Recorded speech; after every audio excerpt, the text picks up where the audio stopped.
Nung Sunday ko kasi, Wednesday, naligo lang ako. Naligo ka lang. Okay. Biglang sumakit yung dito ko, hilahot ako sa CR eh.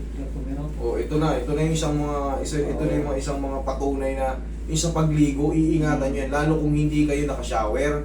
Pag hindi kayo naka-shower, maglagay kayo ng bangkito sa loob. Kasi yung pag ganyan-ganyan nyo, Yan, ganyan-ganyan nga yung posisyon. ganyan-ganyan, naku!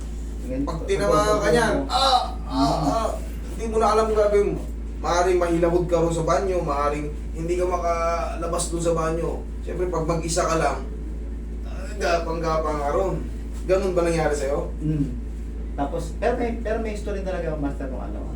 Meron akong bone degeneration dito. Yung spurs. Yes. Kasi yung 2021, ano, kaya wala ka naman dito sa Saudi, pa katabi nanonood nun, yung mga vlog nun 2021 eh. Pero na ako dito, na ano, ganun din. Tapos pinagbawalan na ako magbuhat ng mabigat. So kaya hindi na ako magbuhat ng mabigat talaga. Problema, sa pagliligo ako lagi nadadaya. Okay, eto na, isa na to si Sir na buhay na patotoo. Yung kinukwento ko kahapon. Meron kasi niya talaga niyan, yung iba nga nagbuhos lang ng ano, yung sa bowl. Basta meron kayong naging issue sa balakang, pakaingatan nyo lalo sa pagligo kasi ganun yan eh. Ang gagawin nyo, magdala kayo ng bangkito sa loob. Para pag naliligo kayo, nakaupo na kayo ng ganyan, hindi rin naiipit yung tuhod nyo. Kasi baka may arthritis kayo o masakit na tuhod nyo, pag may bangkito, mas hindi kailangan magmadali. Baka hilulin mo muna yung sarili mo. Basta may lower back, katulad niyan, eh, tignan mo lakad ni Sir, parang parang may, ano si Sir eh, may poop sa, parang hinihina. May shorts ka? Naka-jogging pa siya. Naku. Pero Pagka nataas naman ba? hindi mo yan. Sakit na rito. Tapos parang may konting May manhid na. Kailangan niya tamaan dyan. Sige. Pagka nakapantalon kasi kayo, okay, naka-jogging pants kayo, yung dulo naman para may hapid, hindi may itutupi. Okay, relax lang ha.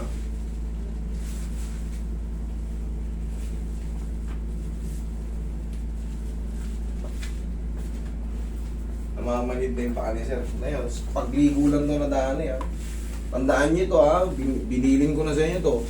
Pag nagkaroon na kayo ng issue sa mga lower back, siyempre, hindi naman tayo lahat naka-shower. Magliligo tayo ng tabo-tabo. Maglagay kayo ng bangkito. Para safe kayo lahat. Tinuturo ko to para hindi tayo magkita rito. Kasi pag nagkita tayo rito, may problema kayo. Ikaw ang patagilid. Hanggat maaari may iwasan nyo kasi ang sakit ng ganito. Tapos, ang mahirap niyan, ikaw lang ang inaasahang tatrabaho sa inyo. Paano kung ikaw malumpo? 3 days na ako absent. Yun ang pinakamahirap sa lahat. Doble pahirap. Siyempre, pag walang income, walang papa. Kabilang side. 3 to 4 days, sir, mararamdaman mo, wala na yung ano, wala na yung mga ground dyan sa paa mo. Kita mo naman yung dapa. Simple lang ang tinutulak mo pero Yun yung gusto ko niyang ganun eh.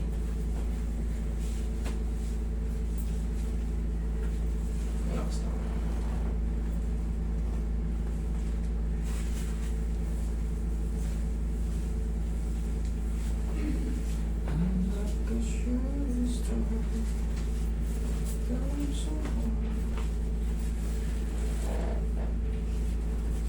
Okay, dito ka.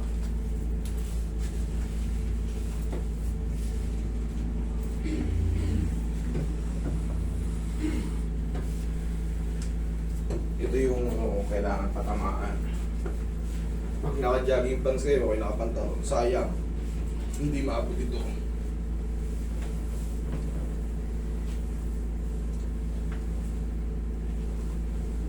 Okay ka na dyan, sir? Okay, sige.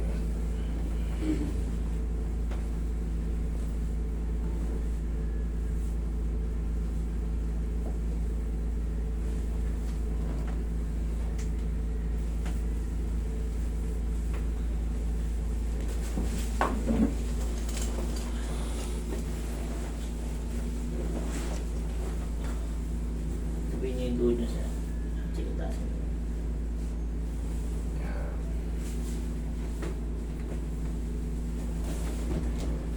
Inhale. Exhale. Napulot yung ano, napulot yung tinik. Ngayon sir, na-experience yun na yung ganyan. Ang gagawin mo, yung mga ganyan no, kahit lumang ganyan, putulan mo yan para mas mababa. Kaya bangkito, gawa ka na lang ng bangkito. Bawal na ako nakaupo ngayon.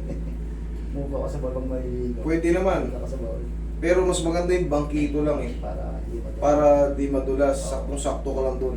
Para komportable ka pa. Pagka kasi sa bawal, pagka yung timba medyo mababa, yuyuo ka pa rin. Pero pag nasa bangkito, katabi ka nung ano, yun ang pinaka-safe, lalo sa mga umiidad. Ayoko ko kayong makita rito. O ayoko kayong mabalitaan na lulong-bulong po kayo sa inyo. Para safe kayo. Malaking bagay yun, bangkito sa loob ng banyo.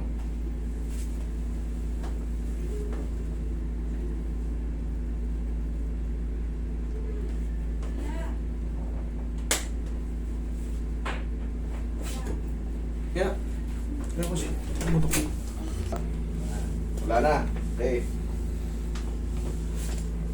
Sige, pagtatayo, tagilid. Yan, o. Sige, tukod siko. Very good. Okay. Pagising sa umaga, tayo. Ganito. Tayo. Pagising sa umaga, o. Ikaw. Takas mo konti. 1, kabila. Yan lang, okay. Upo ka. Ha? Nawala? Sinasabi ko sa inyo eh. Ayoko makikita kayo dito eh. Iba yung iba, hindi, syempre, ako, iba yung knowledge ko sa inyo. Yung tinuturo ko sa inyo, yan pa lang yung pasimula. Pero pagka kayo ay namamanhid na, may pectus na yung tulak niyan, hindi na basta-basta. Pero yun nga, para hindi kayo mag-severe moment. Okay? Meron tayong mga traction. Syempre, hindi naman yung pwedeng ipitin yung sarili nyo eh. Malaking tulong yan. Kasi yung sinusundan kong method, kung mapapansin nyo, paulit-ulit lang ako. Kasi meron ako sinusunod na method. Okay? Pero ang hirap i-apply ng method kung wala ka talagang knowledge sa method. Yung nakita mo, ginaya mo, ganun-ganun yung buhok. Meron pong ano yan, meron pong lakas, merong pectus, may tamang paangat, paliyad. Kaya wag yung gagayahin, lalo sa mga bata, baka madisgrasya nyo yan. Ha? Sa mga may edad naman, siyempre, baka gagawin nyo sa may edad dyan, tansyahin nyo yung edad na kakaratiin nyo, baka mamaya malutong na yung buto. Okay? Siyempre, marami tayong sumusunod, marami tayong followers. Alam ko, yung iba nga nangihingi sa akin ng board. Galingan nyo ba, mag-aral pa tayo pare-parehas. Okay? Sir, okay na? Sige. Thank you.